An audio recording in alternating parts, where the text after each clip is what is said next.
Muito bem, muito bem. São 8 horas mais 1 minuto, 8 horas mais 1 minuto, você vai conferir os principais destaques desta segunda-feira, hoje, dia 6 de maio de 2019. Justiça Eleitoral impõe sigilo sobre atas de fake news. Inscrições para o Enem começam hoje. Enem 2019, saiba como participar. E termina também hoje o prazo para o eleitor faltoso evitar o cancelamento do título. Nas notícias do esporte, Paulo Mazzola, bom dia. Bom dia, Nairlan. Bom dia aos nossos ouvintes internautas aí do Depois do Café. Uma excelente semana a todos. Pois é, e no final de semana esportivo, Atlético líder isolado do Campeonato Brasileiro, Cruzeiro faz o seu dever de casa mais uma vez e o América já tem um novo treinador, né, Irlan? Muito bem, Paulo Mazzola, é isso aí, né? Daqui a pouquinho o nosso bom dia ao nosso querido PC Almeida, né? Tá feliz da vida hoje, mas nós vamos dar o nosso bom dia ao nosso convidado, porque hoje nós vamos falar sobre um assunto extremamente polêmico, mas que vem acontecendo, é a questão das universidades que serão prejudicadas porque o Ministério da Saúde deixará de investir 30% nelas. Para falar sobre isso, nós estamos recebendo aqui hoje o nosso convidado muito especial, professor Georgino Jorge de Souza Neto. Quase, embolar junto com você, mano. É muita gente, né? Agora, alguém já te falou que você tá mega parecido com seu pai? Algumas pessoas têm falado, acho que em função da barba, né, que historicamente vinculada a ele, né, também, a imagem né? dele, né. Também. Eu deixei a barba crescer, já antes mesmo da morte dele, mas com certeza. Agora associam mais um pouco. Tá certo, mas nas ideias também, no campo das ideias eu vejo uma semelhança também gritante, viu? Tá certo. Obrigado pela sua presença aqui hoje. Eu que agradeço. Te derrubei da cama? Nada, nessa hora eu já tô acordado mesmo, então, fazendo balbúrdia, né? E hoje na verdade só mudei o local da balbúrdia, né? Tá certo, beleza. Mas queria agradecer pelo convite e parabenizar por esse programa, né? Por esse formato de rádio web, que eu acho sensacional. A tecnologia permite que essas mídias agregadas potencializem a comunicação, né? E acho fantástico esse formato. E você tem dado aí uma contribuição gigantesca, né? Para a comunicação local. E te parabenizar e agradecer o convite. Na verdade, somos nós que agradecemos. Eu agradeço você porque sempre está junto com os projetos que a gente é parceiro, né? Tá certo. Muito bem, 8 horas 4 minutos, está no ar. Mais um Depois do Café, o Rádio Jornal, onde Montes Claros é notícia. Está no ar, Depois do Café, o Rádio Jornal, onde Montes Claros é notícia. Muito bem, são 8 horas mais 4 minutos. Deixa eu dar o meu bom dia, né, pro nosso também parceiro aqui de todos os dias, que hoje veio na maior felicidade do mundo. Bom dia, VC. Bom dia. E gostando da minha bola de cristal tá falhando, né? Graças a Deus, né? Você sabe que se você era mãe de Iná, nós temos agora um pai Mazzola, né? Porque o cara tá acertando os placares todos, velho. Tá. Tem que ver até quanto que dura essa liderança, né? Voltou com as lives, cortou o cabelo. Você viu? A live, a primeira, PC, eu tenho que falar assim, a primeira live do cara foi pro mesmo lugar, no mesmo lugar onde quase roubaram ele um dia. Aí você imagina, ele quer reinaugurar as lives. E no primeiro final de semana, depois da volta das lives, ele termina o domingo, #cansado. Cansado, aí eu falei, no domingo passado foi que decepção, né? Hoje cansado. Eu cansado. Falei, PC, ajuda aí, porque já começou de novo aí. Não, mas tá bom. Tá bom, não tá? Tá certo, então. Bom dia, Nairlan, bom dia, Gino. Bom dia, PC. Gino é nosso amigo velho. Te cumprimentar aqui também. Põe velho nisso, né, velho? Sim, PC, além de atleticano, né? Tem outras qualidades aí. Exatamente. Mas essa mesa aqui hoje tá uma mesa tal, né? Porque ele é alvinegro também, só não é do Atlético, mas é alvinegro. Aí ele tava com a camisa ali, era do Galo ou do Figueirense? Era do Figueira, moço. Mas é alvinegro também, alvinegro, tudo bem. Isso aí. Tudo bem. Bom, vamos dar só uma pincelada aqui rápida pra gente já conversar com o Gino aí, né? Sobre essas questões por demais polêmicas, né? O Tribunal Superior Eleitoral mantém um sigilo até 2023 sobre as atas das reuniões do Conselho Consultivo sobre Internet e Eleições, criado para desenvolver estratégias de combate à fake news e uso de robôs na disseminação de notícias falsas. Essa notícia foi do jornal Estado de São Paulo. que continua dizendo que desde que foi criado em dezembro de 2017, o grupo fez 9 encontros com a participação de integrantes do Tribunal do Exército, da ABIN, né, que é a Agência Brasileira de Inteligência, e da Polícia Federal. Um dos temas mais controversos debatidos a portas fechadas pelos conselheiros foi a proposta da ABIN de monitoramento de usuários da internet de forma preventiva. Então, já que eu estou falando com os dois, eu vou começar primeiro com você, PC, sobre o que você pensa acerca disso. Nailan, isso é uma faca de 2 gumes, né? Eu sou uma pessoa, assim, radicalmente contra censura prévia, ok? Ok. Acho que a censura prévia, ela é uma situação horrorosa, ela ataca a liberdade, eu sou pela liberdade acima de tudo, independente de qualquer situação.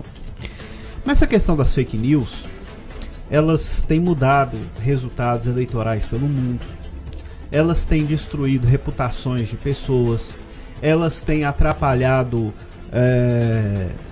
têm provocado muitas situações, como por exemplo, prejuízos irreparáveis à saúde pública, porque por exemplo, soltaram fake news de que vacinas, até protagonizadas pelo filósofo Olavo de Carvalho, que mora na Virgínia, filósofo autoproclamado, igual igual a galera do Juan Guaidó, ele é autoproclamado filósofo e tal, né? Entendeu? Eu sou autoproclamado um cara bonitão, entendeu? Um cara jovem há mais tempo. Oh, meu Deus. Mas aí... bacana que a gente tem que ouvir tudo aqui, né? O Olavo de Carvalho é autoproclamado filósofo. Mas tudo bem, direito dele pra lá.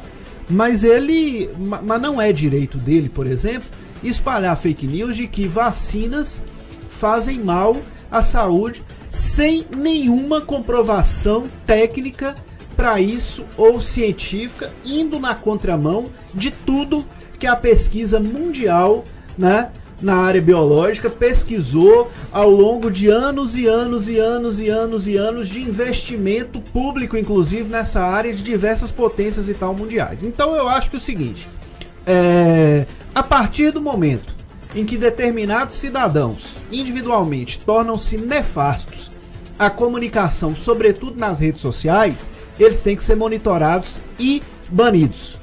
Porque se é igual o convívio, por exemplo, o Código Penal. Se você começa a errar demais, você vai preso, porra. Né? Você começa a bater em gente, agredir pessoas, matar e tal, etc. Eu até tive um debate fora de... um debate em alto nível, graças a Deus, porque é difícil ter debate em alto nível hoje na selva, que virou a rede social quando você... com o próprio Gino. Até onde vai a liberdade de expressão? Eu acho que, por exemplo, que a liberdade de expressão, ela termina quando ela começa a prejudicar, por exemplo, ela põe a sua vida em risco, ela põe a sua integridade pessoal em risco, ela põe a sua integridade patrimonial em risco, ou ela põe a integridade de uma nação em risco. Então, quando elementos que assim agem, né, eles colocam em risco alguma coisa, eles realmente têm que ser monitorados, eles realmente têm que ser banidos, eles realmente têm que ser afastados. Essa questão das fake news, elas chegaram assim ao ponto do ridículo, do absurdo, cara, porque tá faltando bom senso para poder para as pessoas terem condição de esclarecer o que é verdade, o que é mentira na fauna da internet. Sim. Esses dias, por exemplo, eu acho, minha opinião, é uma questão pessoal. Na minha opinião, a deputada Gleisi Hoffmann, que preside o PT, ela é um modelo de deputada que o Brasil não precisa. É a minha opinião. Muitas pessoas a admiram. Mas aí espalharam uma fake news de que ela colocou que o Ayrton Senna não merecia as homenagens pelos 25 anos de sua morte. Gente, isso é tão ridículo que em sã consciência a pessoa pensar e falar, gente, qual autoridade pública falaria isso em sã consciência, uma pessoa que precisa de voto para poder sobreviver, até uma questão, leva pelo lado da racionalidade mínima. Da racionalidade mínima, leva pelo lado até da esperteza. Sim. Ela seria burra a esse ponto. Aí o pessoal espalha a fake news achando que aquilo é verdadeiro. E a pessoa nunca falou uma situação dessa, entendeu? Então o espalhador ou faz de má fé ou faz de burrice.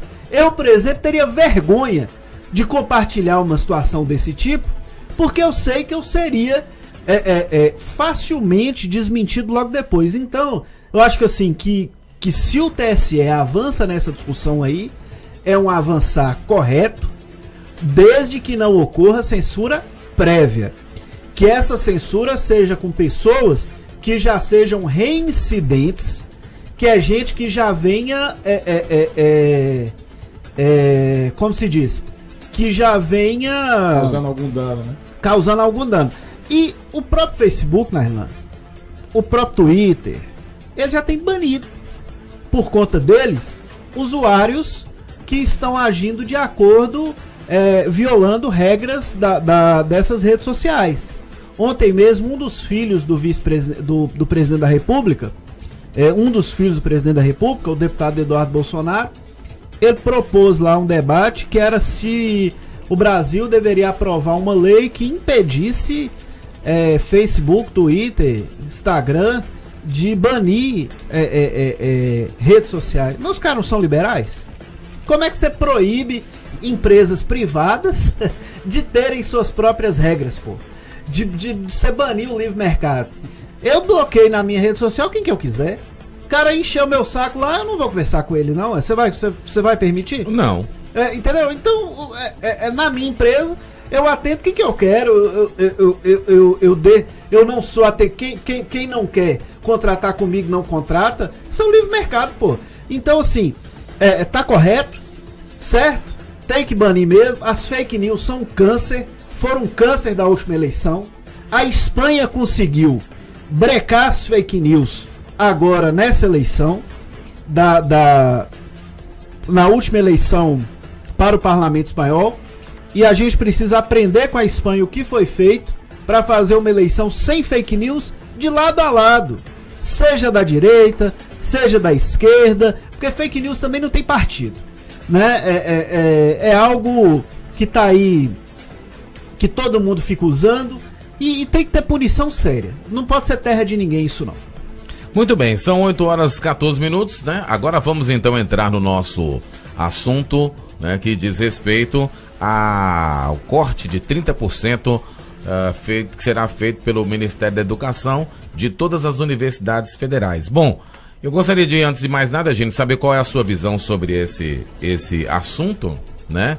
E como isso até mesmo pode afetar também as universidades estaduais. Sim. Existe um âmbito também de análise sobre isso, né?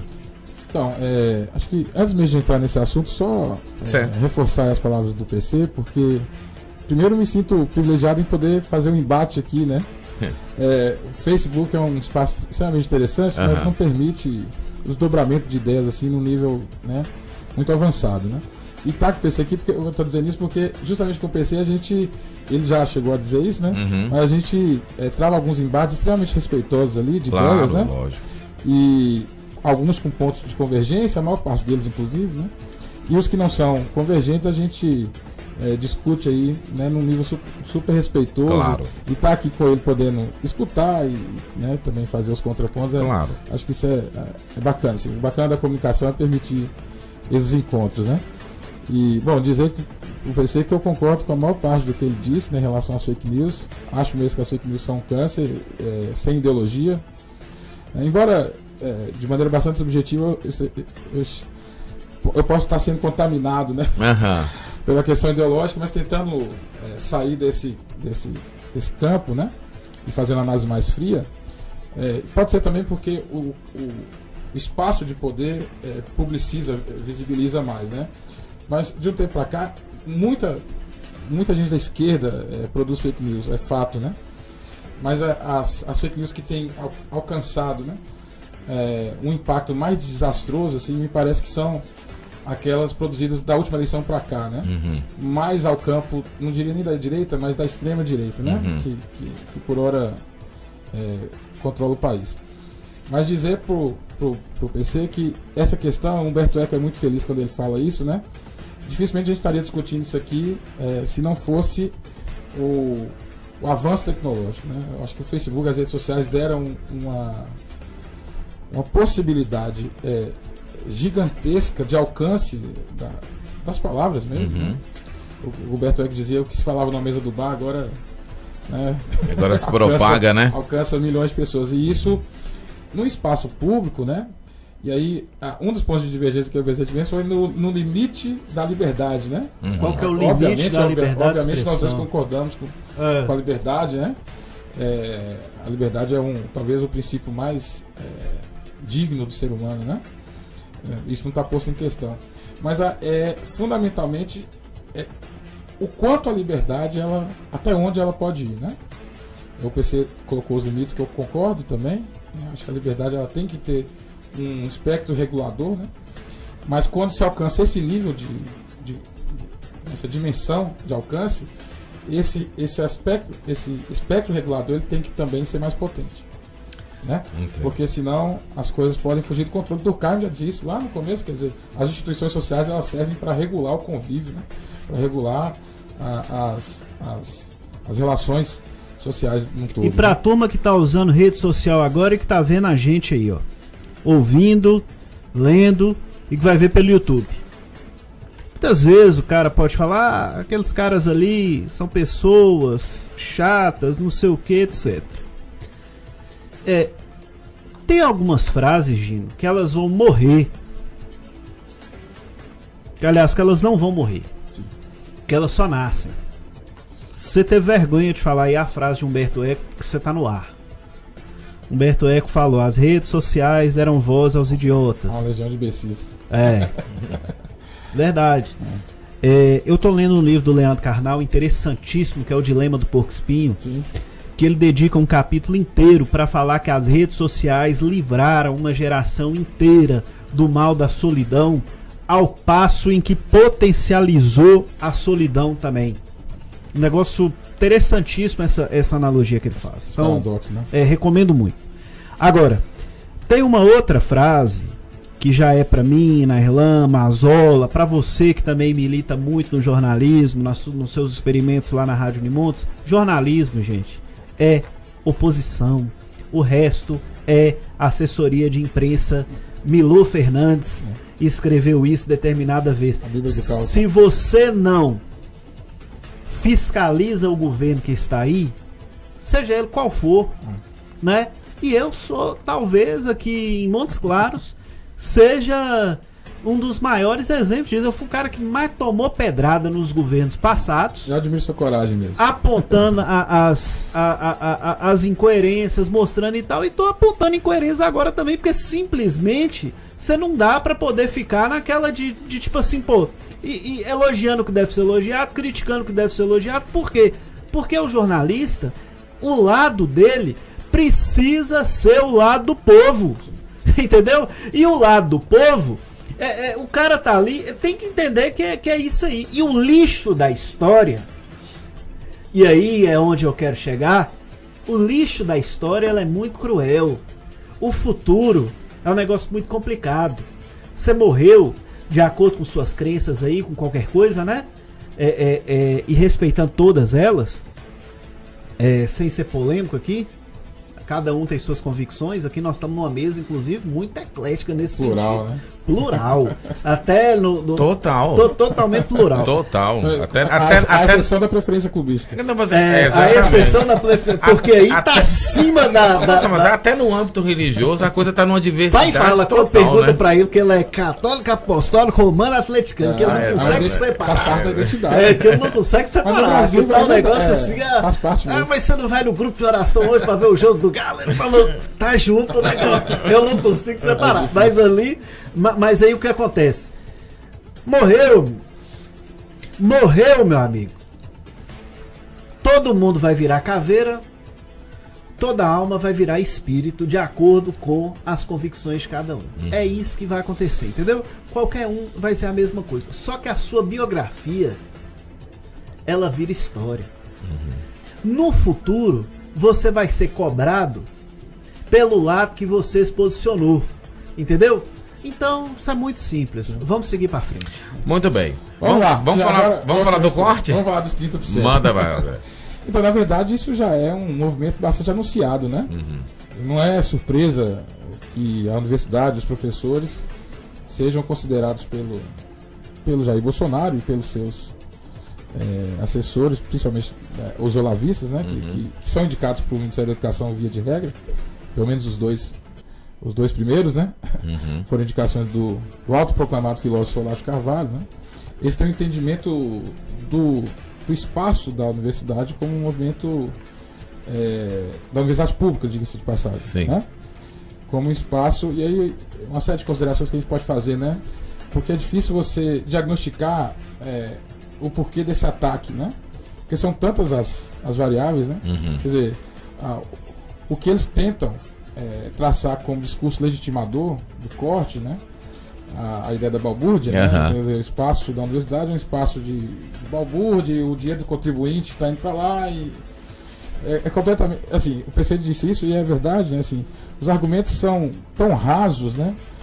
Que sequer merecem aí contra-argumentações, porque é tão óbvio que é falho esse ponto de vista, né? De você tentar, por exemplo, atacar as universidades públicas brasileiras, que são centros de excelência na América Latina, mas no mundo como um todo, né? O Brasil, pelo menos 10 universidades brasileiras estão entre as 150 maiores universidades do mundo, né? Quer dizer, isso não é pouco, né? Para um país que tem enormes carências de investimento no campo da educação, historicamente situadas. Acho que o campo da ciência e da tecnologia no Brasil faz milagres aí com o que historicamente foi destinado a ela, né? Em termos de recurso, em termos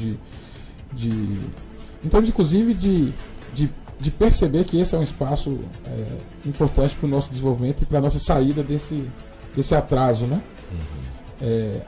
Acho que o pouco que nós saímos devemos muito aí ao investimento suado de pesquisadores e estudiosos, né? Em todos os campos. Para gente depois fazer lá o link com as redes sociais que você estava dizendo. Mas veja bem, então essa é uma questão que já é anunciada, quer dizer, pelo menos ele vem cumprindo com o que dizia, né? Sim. Parece que ele elegeu aí alguns inimigos do povo, né? Inimigos públicos, a universidade e os professores estariam entre eles, além da classe artística e cultural, a Lei Rouanet, que ele também parece não, já fez cortes e tal, né? Já mexeu, mudou o nome, mas basicamente o aporte de recursos caiu de 30 para 1 milhão, né? E também a imprensa, porque ele percebe que a imprensa também percebe na imprensa também um espaço aí de resistência para o seu projeto de poder, né? Então, assim, o discurso que eles tentam legitimar da balbúrdia não cola, né? Então a gente sobra pra gente o quê? Pensar em outras possibilidades, né? A mais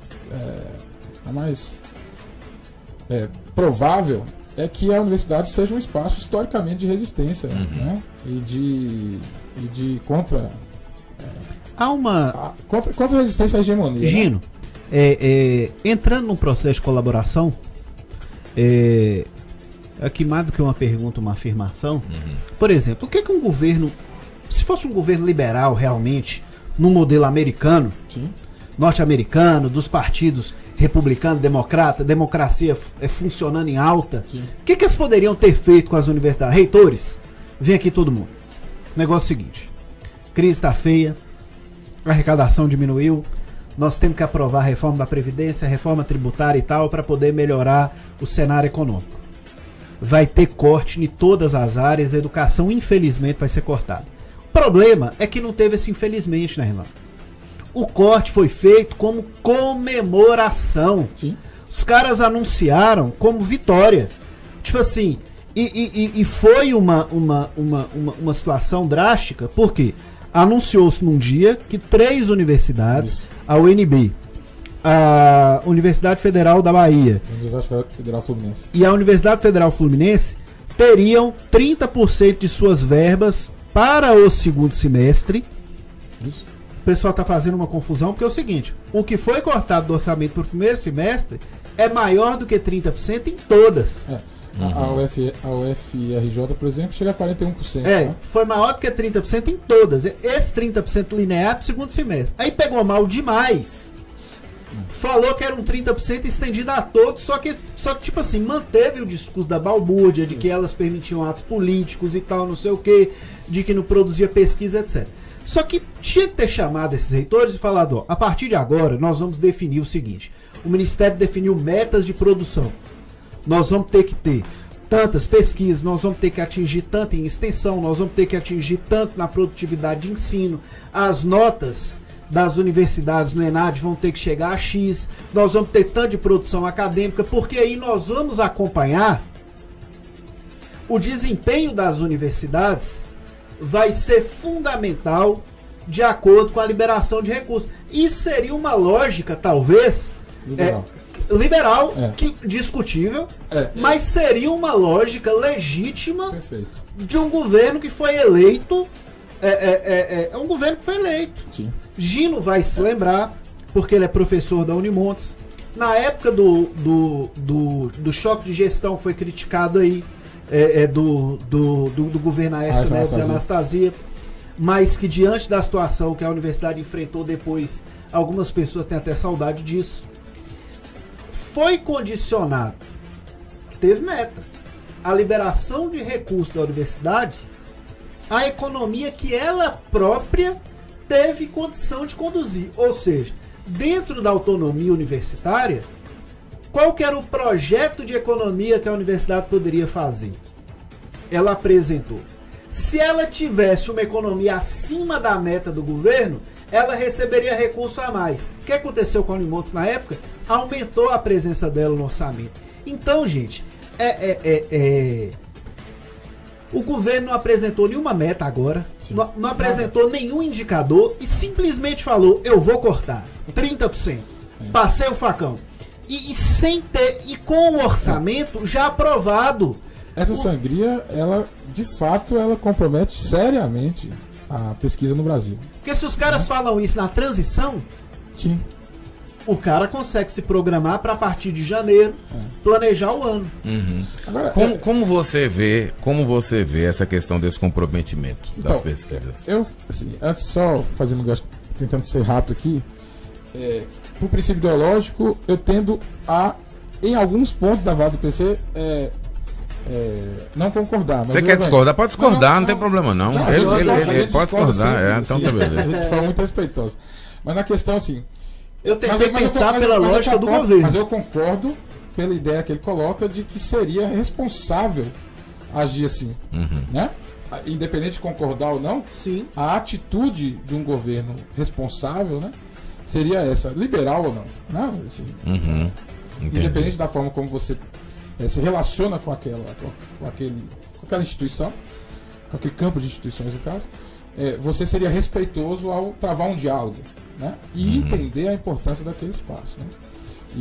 E dizer, justificar por mecanismos de legitimação que sejam minimamente coerentes, né? Então vamos legitimar esse corte aqui a partir de princípios minimamente coerentes. Então, como o PC disse, então, uma questão, o que o Zema fez no Estado, por exemplo, em que pese o fato de eu não concordar, mas o Zema fez algo assim, parecido, né?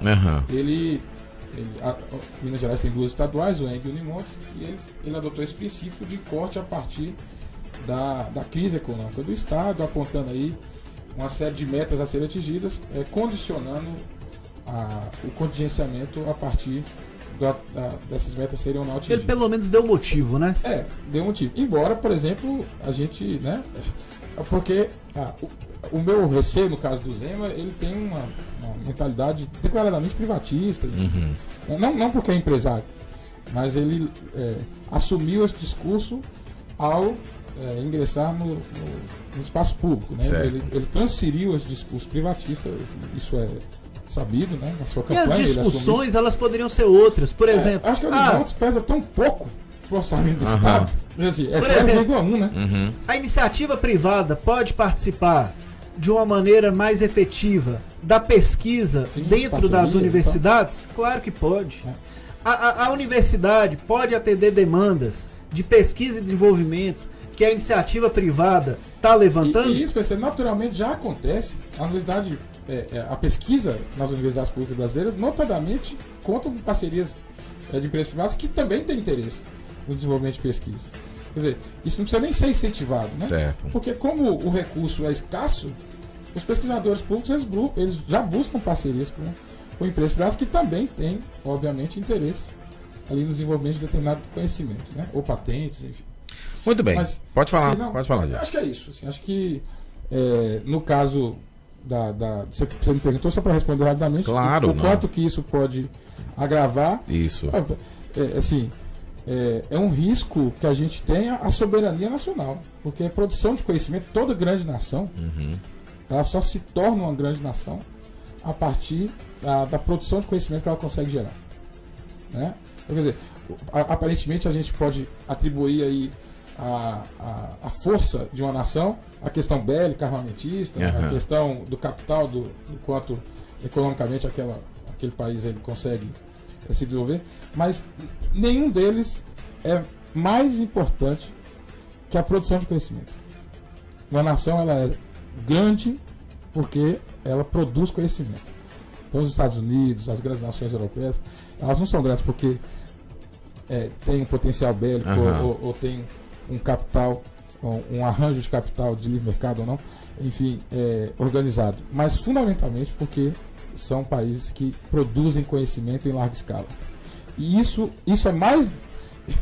gera mais dominação, né, embora mais subjetivo, do que esses outros aspectos que eu apontei. Então o Brasil, a Alemanha, por exemplo, enorme. Conseguiu sair do devastamento da Segunda Guerra Mundial e se reerguer, porque já tinha uma base cultural que vinha sendo desenvolvida com a escola de Hegel, que foi toda bloqueada com o advento de Hitler e que já estava pronta e que foi reconstruída. Agora na Irlanda, uma coisa precisa ser lembrada: todos os presidentes do Brasil pós-redemocratização fizeram naturalmente cortes na educação e cortes expressivos motivados pela alteração do orçamento.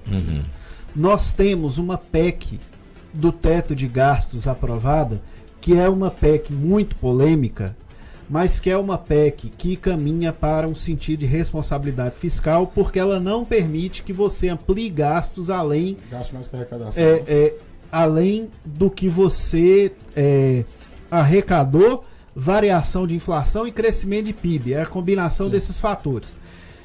Só que você pode remanejar. Beleza. Só que todos os cortes foram feitos sob justificativas econômicas, sociais, sob variações financeiras orçamentárias. O único corte onde há um orgulho ideológico: estou cortando da educação porque tem que cortar. E não tem um argumento técnico e financeiro agora. Concordo. Bom, são 8h34, nós vamos para um breve intervalo, daqui a pouco a gente volta, vamos continuar aí, temos que falar sobre o FOPEF, né? Temos que falar sobre alguns detalhes aí acontecidos, tá certo? A gente volta em aproximadamente 1 minuto, tá bom? Vocês estão ouvindo Depois do Café, o Rádio Jornal, onde Montes Claros é notícia.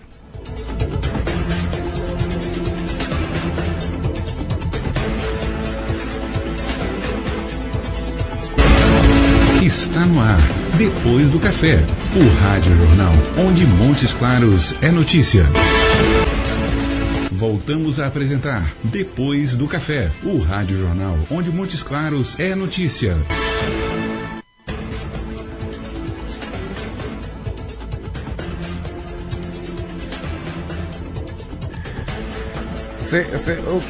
O que você mais gostou desse final de semana? Mazola? Não sei, eu acho que é aquele antes e depois do visual. O antes e depois foi o do fim de semana foi aquilo, não foi? Mas a live, cara, porque é o seguinte... Tá chegando na quina do Caipirão. Exatamente, a primeira live dele, ele tava chegando na quina do Caipirão. E passou um minutinho, quase ele foi roubado, né? E a gente cobrando dele essa live. Pô, você tinha aberto sua série de lives e tal. Não, vou voltar. Mas você não volta, vem cuidado, né? Que tá beleza, então vou voltar. Voltou. Aonde? No mesmo Aquele quase foi roubado. Eu não consigo entender qual a lógica, não, mas tudo bem, beleza. Tá valendo, viu? E quando você encontrar assim no Facebook dele assim, ó, que decepção. Você vai lá, pergunta o que é, né? Que ele preocupou você, não preocupou? Preocupou. Muito bem. Vamos falar do FOPEF aí, né? Eu quero que você fale do incidente, eu quero que você fale, né, da importância do FOPEF e como é que vocês pretendem lidar com isso. Bom, acho que para esclarecer são ouvintes, espectadores, né? Agora com esse formato de rádio, agora é tudo, né? Viu? Agora é tudo. Leitores, é tudo. Eu queria um nome, como é o nome que vocês criaram? Ouvinternauta. Ótimo. Então, para o nosso ouvinternauta entender o que é FOPEF, né? O FOPEF é um projeto de extensão do Departamento de Educação Física. Na verdade, é uma sigla, né, para Fórum Permanente de Educação Física. Foi criado há uma década, comemora 10 anos agora, em 2019. E é um projeto bastante simples até. A ideia é que seja ofertada para a comunidade acadêmica e, em geral, uma palestra cujo tema notadamente versa aí sobre o universo da educação física, dos esportes, das práticas corporais, enfim, né, do que esteja relacionado aí a esse campo de saber, né? Então, assim, cada mês tem uma palestra, cada mês letivo, né? A gente convida alguém para falar, não só, isso é importante frisar, né? Não só para os alunos da educação física, mas também para os alunos dos outros cursos e também para a comunidade em geral. É amplamente divulgado e quem tiver interesse é gratuito e tal. Bom, enfim, posto esse cenário aí, o FOPEF do mês de abril, ele a professora Esther, né, professora doutora Esther Liberato, ela é a coordenadora do projeto atualmente. Há 4 anos ela vem coordenando o projeto. Com muita competência, diga-se de passagem, né? Grande Esther. A nossa gaúcha lá, que passa de Porto Alegre. E a professora Esther, então, ela fez um convite ao professor da história. O FOPEF, nos últimos anos, tem tentado privilegiar esses intercâmbios aí, né? De campo de saber. Então, o Felipe Caceta, ele foi convidado para falar sobre um tema que tivesse uma relação do campo esportivo ou corporal com o campo histórico, né? E aí o título da palestra, que acho que é aí que pegou, né? O título da palestra era Conservadorismo, Reacionarismo e os Dilemas sobre o Corpo. Bom, me parece que as pessoas atualmente andam assustadas. Mas você não mudou o título, não, né? Não. Na verdade, assim, eu sou uma espécie de coordenador assistente, né, assim, da Esther, porque como eu criei o FOPEF há 10 anos, eu tenho um carinho enorme por ele. Claro. Eu estou sempre junto ali da Esther, né? Claro. Não oficialmente, mas sempre presente. A questão, PC, mas para vocês entenderem o que aconteceu, foi o seguinte: o FOPEF começou a ser divulgado, né? Como sempre. E, estranhamente, eu recebo uma mensagem solicitando o número da resolução do projeto do FOPEF e o link do currículo lato do palestrante. Isso é assustador, porque isso remete a um tempo de perseguição, né? Que sequer a ditadura militar fez no Brasil, a esse nível. Porque, aí Deleuze ajuda a explicar, né? É um controle que vem de baixo para cima. Ele não vem de cima para baixo, né? Então, está entre os pares. Entendi. Né? Isso é mais assustador e mais eficiente, né? E aí, naquele susto ali, a gente acabou retornando as informações, mas logo a Esther, por que estão pedindo isso? A gente não teve nem a maldade de imediatamente associar isso.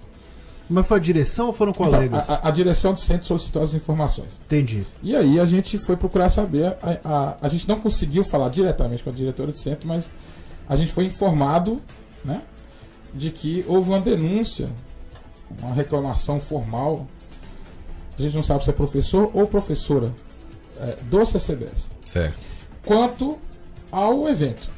E a gente não sabe por quê, porque eu pensei que a gente falar a importância da gente travar diálogo, né? Se a pessoa está incomodada, procura os coordenadores do evento. Que evento é esse? O que está acontecendo? Questiona, vai falar sobre o quê? Quem é esse palestrante? Quer dizer, a gente está aberto ao diálogo, né? Então, porque não é algo demais, né? Não tem nada demais, né? Pode inclusive participar no dia, né? Pedir a palavra. Deve, aberto ao público e tal, né? Mas aí o que assustou mais é porque aí esses mecanismos de reação é que são perigosos, né? Quer dizer, a gente já sabe que tem alguém incomodado. E a gente estranha o incômodo, porque eu pelo menos não consigo perceber o porquê do incômodo. Talvez as palavras conservadorismo e reacionarismo, no momento atual, despertem aí um entendimento bastante limitado, né?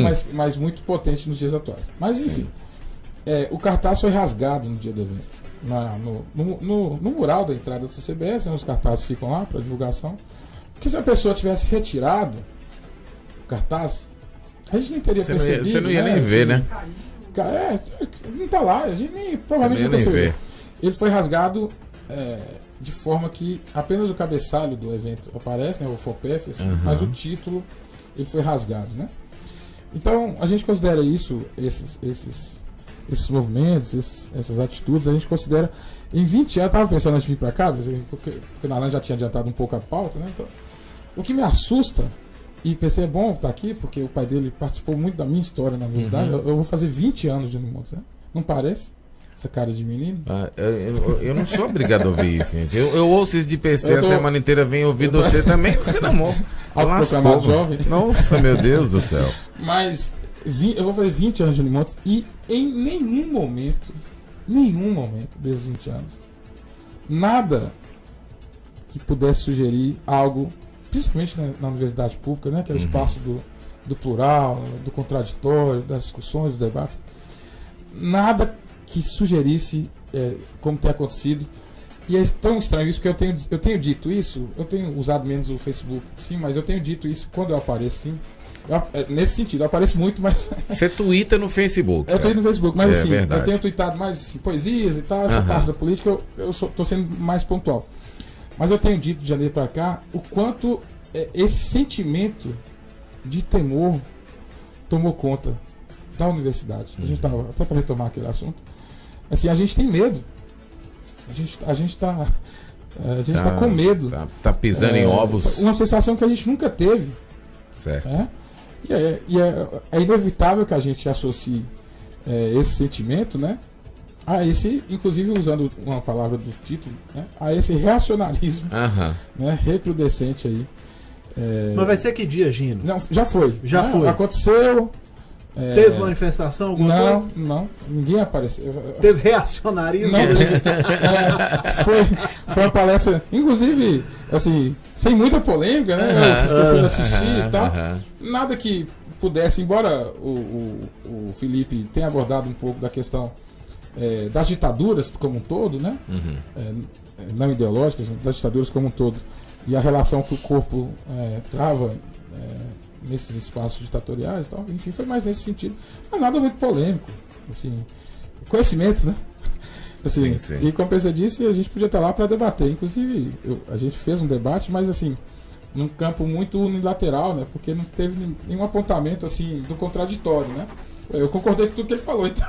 Então não teve, né? Não teve. É o que você falou, se alguém discorda, que tivesse lá para poder, né? Exato. Fazer os. Então o debate foi um debate, inclusive, assim, estéreo, né? Porque foi mais do mesmo, assim, então, enfim. E o bacana do FOPEF é justamente o debate que sucede a fala, né?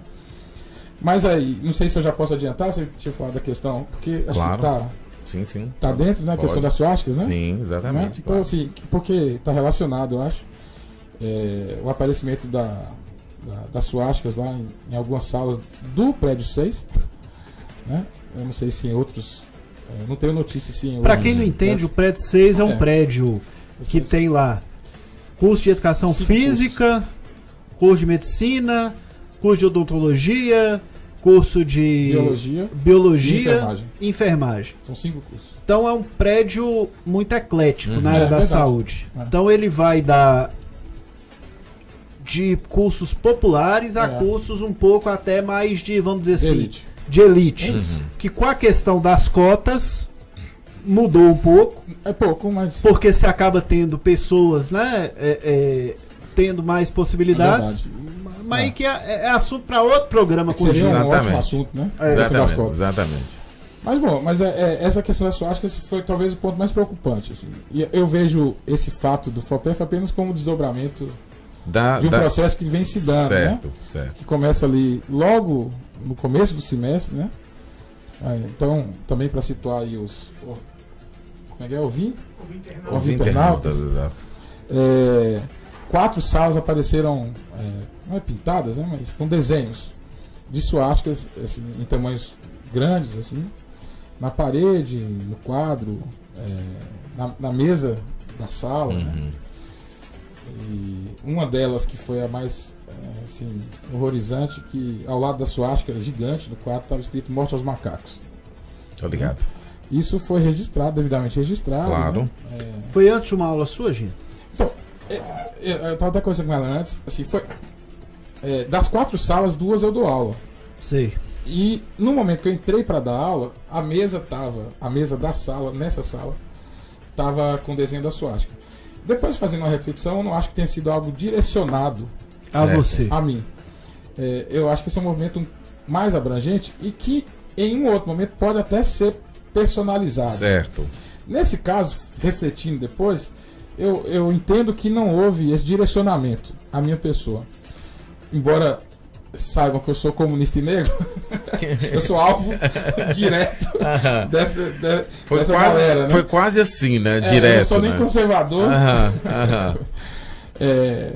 E assim, eu não acho que tenha sido direto, mas acho que tem uma intencionalidade no ato, porque acho que o discurso perigoso, várias pessoas disseram, não, isso aí é brincadeira de mau gosto, Sim, não, a gente não pode sim. tratar. Sim. Por que essa brincadeira de mau gosto não existia nos 19 últimos anos E aí? que eu trabalhei na Unimontes? Por que essa brincadeira de mau gosto está acontecendo justamente agora? Exatamente. Entende? Então, assim, é importante que a gente alerte o máximo possível o que vem acontecendo. Nas universidades, de maneira geral, mas assim, em vários outros espaços que a gente poderia também apontar. Eu milito no campo acadêmico, né? Minha vida, quase metade da minha vida é naquele espaço ali. Então, assim, eu tenho percebido o quanto tem se modificado as relações dentro daquele espaço, né? E perigosamente modificado, porque a gente está com receio de... Essa questão, assim, parece que é brincadeira, né? As pessoas postam isso. Por exemplo, ser filmado em sala de aula. Quer dizer, eu dou aula de sociologia do esporte, né? Mas a disciplina de sociologia do esporte, ela tem a primeira parte de noções gerais de sociologia e depois a gente entra na parte específica. E é simplesmente impossível não falar de Marx numa noção geral de sociologia. Questão, né? Exato. Eu não falo de Marx, eu falo de 5 sociólogos, né? Assim, para os alunos. Eu falo de Bourdieu, falo de Norbert Elias, Marx, Durkheim e Weber. Então, assim, eu faço uma breve biografia de cada um e o quanto a tese contributiva de cada um para o campo sociológico, né? Eu acho isso aí, Gino, na verdade, uma bobagem tão grande. Esses dias eu dei uma palestra numa escola particular de Montes Claros, Sim. que eu não vou tocar o nome, porque senão o pessoal vai ficar direcionado e vai saber o que era. Sim. Aí o pessoal, mas você leu Marx? Eu falei, li. Assim como eu li Olavo de Carvalho, porque eu critico o que eu leio. Claro. Entendeu? Então, por exemplo, em Marx... 90% das pessoas que criticam Marx nunca o leram, né? Nunca o leram. E acho que ele teve a obra... Parece um demônio, né? A obra mal conduzida na política. É isso. Não, Marx é o que acontece? Marx é uma tese econômica. Mas é uma tese econômica de relações sociais. Por exemplo, eu fiz economia. Não tem como você ter feito economia sem estudar Marx, sem estudar Adam Smith, sem estudar e tal. Eu não li... Aí eu falei com eles, eu não li, que eu vou ter que começar a ler agora Mises, porque virou um negócio que, tipo assim, o gênio do negócio da coisa, porque na época não tinha, né, que era, e os meus professores eram todos doutores, era uma turma boa, entendeu? Não tinha, agora apareceu aí. Eu acho que assim, as pessoas têm medo de Marx. Uma pessoa assim, tá te filmando lá, não? Assim, eu não tenho, assim, eu achava que isso era impossível, mas hoje eu acho bastante possível já que as pessoas, por exemplo, me filmem escondido e tal, esperando que eu fale uma ou outra coisa, né? 20 anos que eu tive ali, eu nunca doutrinei ninguém, né? Assim, pelo contrário, né? Assim, acho que a doutrinação, na verdade, né? Ela não existe uma doutrinação Assim, eu vou para aula doutrinar, né? Assim, ninguém faz isso, né? Eu vou para aula. Eu vou especificamente. Conteúdo, exato. Né? Se eu for questionado, perguntado, né? O espaço da aula é o espaço do diálogo, né? Eu posso até expor meus pontos de vista, mas isso não está no meu planejamento da aula. Agora, um cidadão de 20, 25 anos ser doutrinado também assim.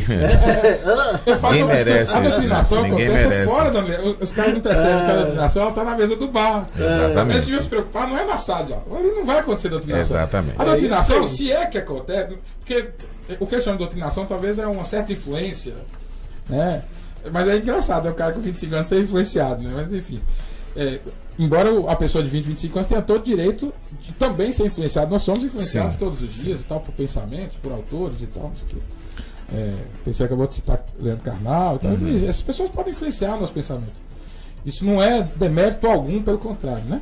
Acho que a gente que é progressista, a gente entende que conhecimento, debate é sempre muito bom, né? Não há doutrinação.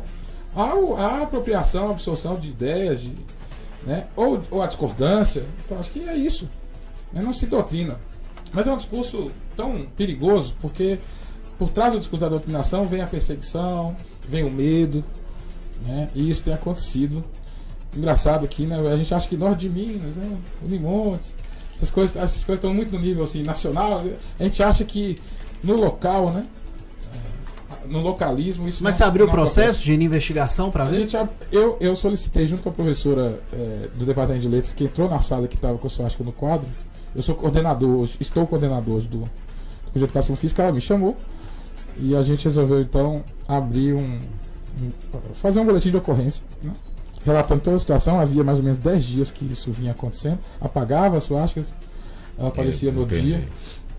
Então a gente fez um boletim de ocorrência e depois do boletim de ocorrência eu fiz questão de publicizar isso, com essa intenção inclusive. Claro. Né? Eu publicizei no Facebook, assim, os policiais fazendo e tal, relatando o boletim de ocorrência. E depois disso, nunca mais nenhuma suástica apareceu. Ótimo. Os caras têm medo também. Georgino Jorge de Souza Neto, 8h54. Nós temos o nosso bloco de esporte, né? Não, peraí. É porque nós tínhamos a questão, né, da eliminação das disciplinas, e aí nós vamos ter que fazer um segundo programa, né? Sim. Sobre isso. Sociologia e filosofia, nós nem falamos, né? Exatamente. Você aceita voltar aqui? Claro. Então tá bom. Sempre que convidado.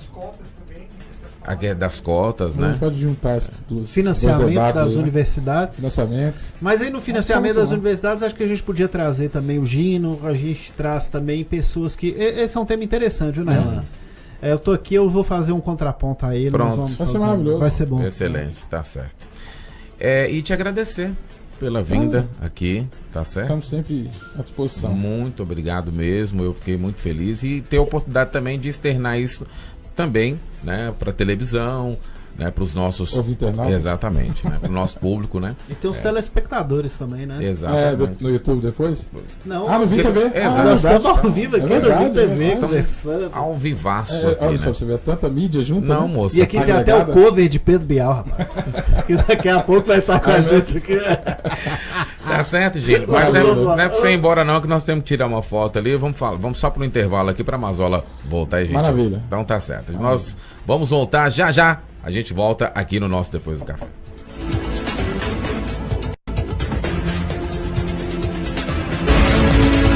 Você está ouvindo Depois do Café, o Rádio Jornal, onde Montes Claros é notícia. Voltamos a apresentar Depois do Café, o Rádio Jornal, onde Montes Claros é notícia.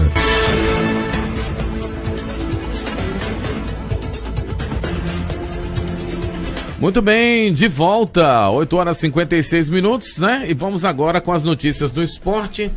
Paulo Mazola, nós tivemos uma aula misturada aqui de socialismo,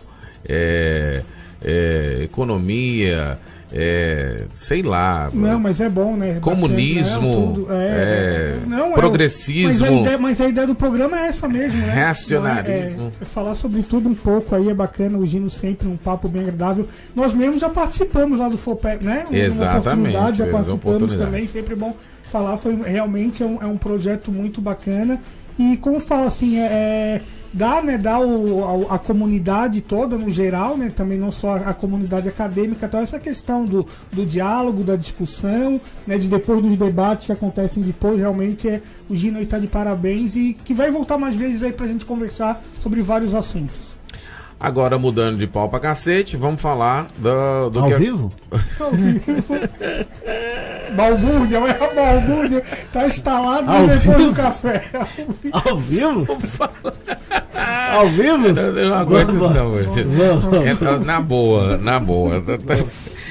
Vamos lá. Na Vamos sexta-feira falar. veio com aquele papo da uma chuvinha entrando. Agora. Eu não consigo entender, mas beleza. Gente. Vamos lá, Vambora. vamos lá à questão do final de semana esportivo, o jogo de sábado primeiro, né? Ceará e Atlético. Isso, o Atlético, né, foi até lá o Ceará, acabou vencendo aí por 2-1, um time até de jogadores até que estavam meio escanteados fazendo gol, né, o Jair e o Natan, e conseguiu uma vitória que aqui na mesa quase ninguém acreditava, né, na vitória do Atlético. Bate, né, PC? Foi. E eu na vitória no fui o único aqui que apostou na vitória. Acho o seguinte, ó, Atlético. Vitor, mais uma vez. Vitor não tá passando confiança nenhuma. Acho, assim, uma fase complicadíssima. O Hever, difícil também.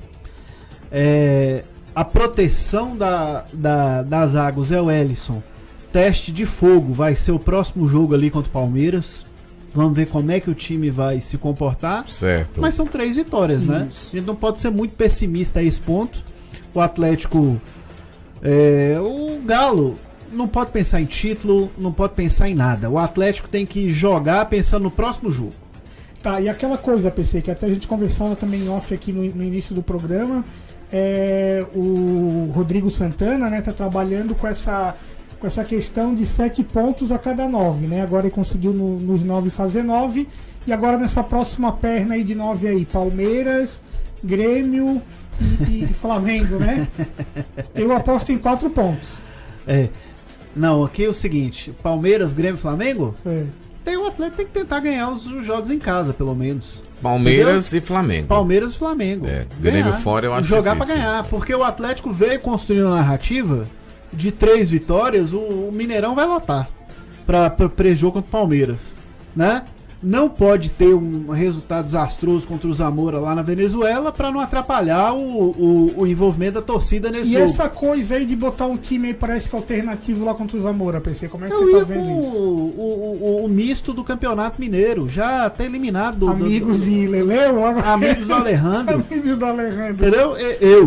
Entendeu? Acho que já tá até eliminado. O Atlético não tem elenco para jogar o Brasileiro, a Sul-Americana e a Copa do Brasil ao mesmo tempo. Não tem. O Atlético tem que ficar preocupado com o próximo jogo, é aquilo que eu te falei.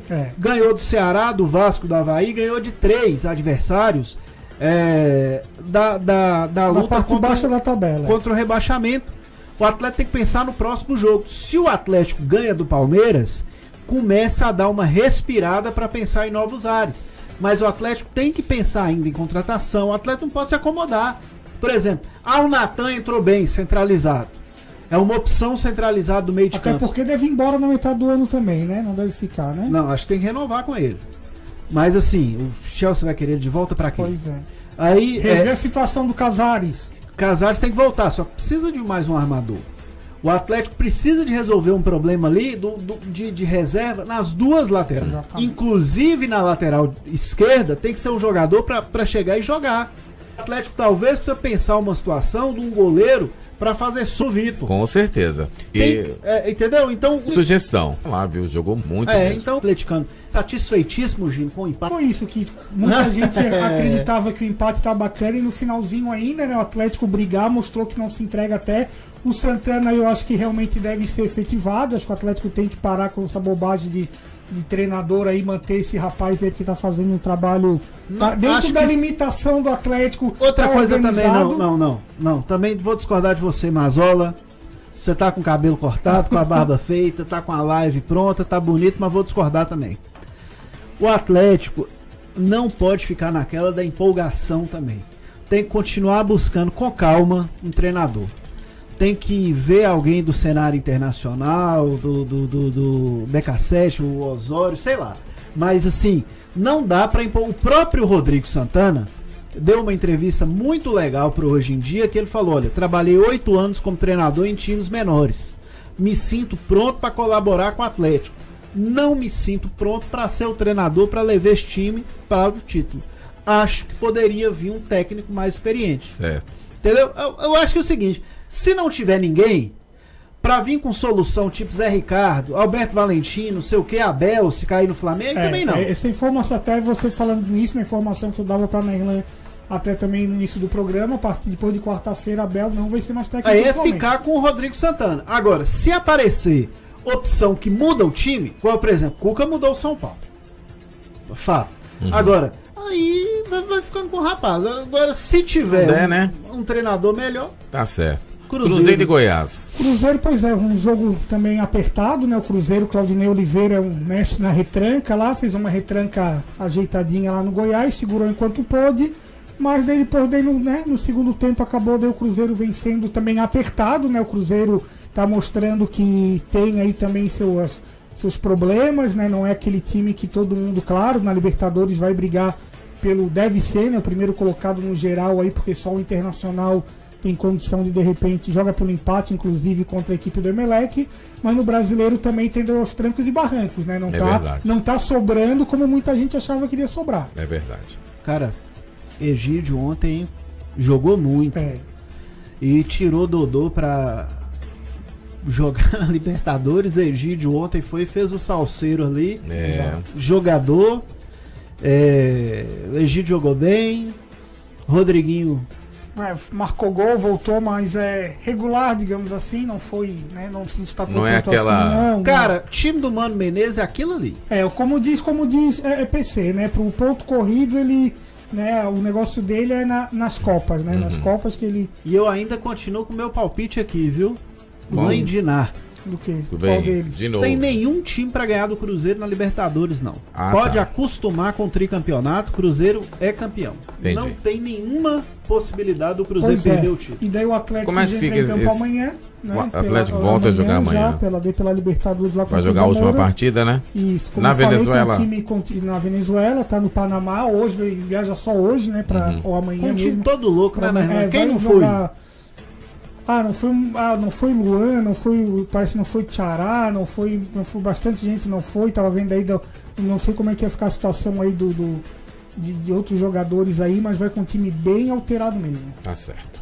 Bom, chegamos ao final do nosso e programa só uma hoje. informação também, a última, né? A do América, né? Desculpa aí, foi mal. Acabou já que falando a questão de treinador, anunciou no início da noite de ontem.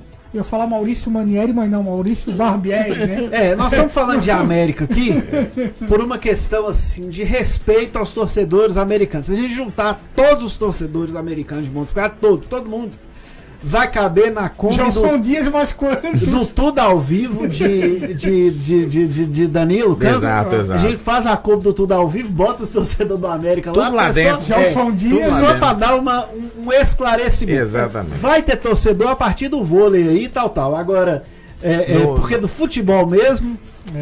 Gelson Dias, esse Maurício Barbieri, Zé Gaia e outro menino. Taxista, não tem também o Ramos, tá aqui isso, também. Treinador, bom, viu? Esse Maurício Barbieri foi um cara que... Foi do Goiás, começou no Flamengo, na base, teve uma possibilidade no Flamengo, foi fritado no Flamengo. No Goiás, o cara veio com aproveitamento lá em cima, perdeu acho que uma ou duas só e foi demitido, né? E foi demitido. Pois exatamente. E agora na próxima rodada do Brasileiro, que no final de semana tem um confronto. Teve o jogo doido de ontem, né? Aquele Fluminense. O que foi aquele jogo? Gina que gostou do jogo. Né? Foi um jogaço, colocou lá, um jogaço e tal. Nessa próxima rodada tem... Mas nessa próxima rodada tem um jogo interessante, pelo menos, não acho que pelo nível técnico. Aquele jogo do Fluminense e Grêmio foi um jogão. Jogão. Então tem agora Fortaleza e São Paulo, né? O reencontro aí de Rogério Ceni com São Paulo. Isso no fim de semana, né? No final de semana. E o Atlético já pega o Palmeiras quando? Pega o Palmeiras no domingo e o Cruzeiro Inter. Os dois que se enfrentaram. O que é que nós temos a ver com Fortaleza e São Paulo? Mas tudo bem, vamos. Não, beleza, tá certo. Rogério Ceni com o São Paulo, Entendi. Vamos ver. E os dois que se enfrentaram nessa rodada, nessa Internacional e Palmeiras, vão ser os adversários aí dos mineiros nessa rodada, né? Tá certo. O Galo joga aqui, o Cruzeiro joga fora? Isso. Ou o Cruzeiro joga no Mineirão? Não, joga fora. Então tá bom. Gente, muito obrigado. Bom dia a todos. Amanhã estaremos de volta aqui às 8 da manhã, né? Amanhã com o Zé Luiz, presidente do Sindicato Rural, poder falar pra gente aí sobre as expectativas da exposição e outras cositas massas. 98, bom dia. Um forte abraço pra todo mundo.